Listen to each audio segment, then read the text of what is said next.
Ang puti ko naman.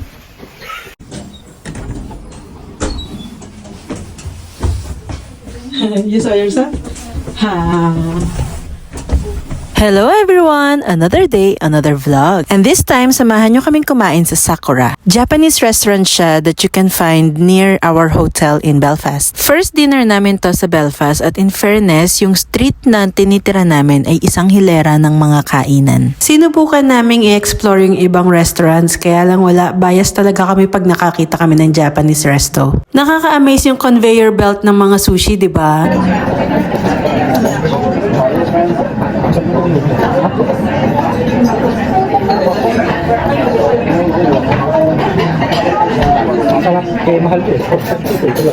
Conveyor belt, airport yarn.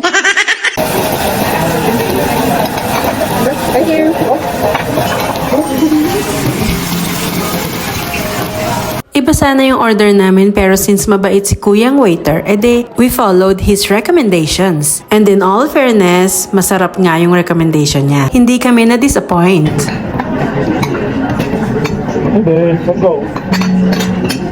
Dinecline namin yung cutleries na ina-offer nila kaya ayan, sige ateng, magtiis ka sa chopsticks, panindigan mo yan. Char!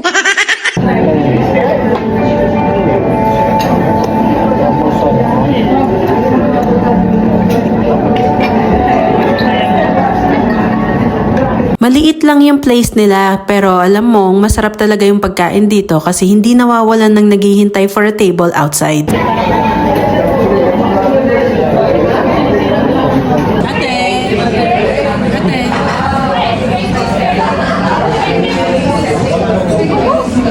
Mushroom.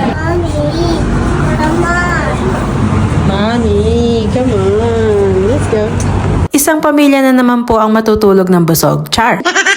Let me take this opportunity nga po pala para pasalamatan lahat ng nagsusupport sa akin. Yung mga workmates ko nakakatuwa kasi mini-message pa talaga nila ako na pinapanood nila yung videos ko kahit di nila naiintindihan. At sana'y mas dumami pa tayo ulit sa susunod. Maraming salamat ulit sa panonood. Bye!